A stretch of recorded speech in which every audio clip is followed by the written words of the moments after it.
අනන්තට පිං ඇති වෙහෙර. ලොව කොතන හිටියත් ලංකාවට පැමිණුනොත් වන්දනා කරගන්න අමතක කරන්න එපා.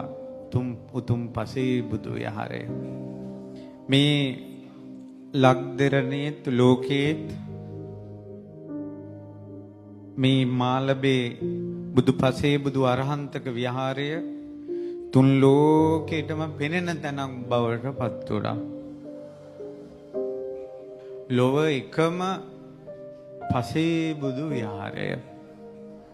හිමාලයේ ගන්ධමාන පර්වතයේ මංජූසක වෘක්ෂයේ කඟවේනුකුගේ තනි අංගසේ හුදකලාව කිසිවක් හා නොඇලී නොගැටි සොඳුරු හුදකලාවේ සුවය විඳින පරම පවිත්‍ර සිත් තියෙන ලොවට කලාතුරකින් පහළ වන සුවසේ සසරින් එතරට වැඩිය උතුම් සිත් තියෙන පසේ බුදුරජාණන් වහන්සේලාගේ මන්දිරය.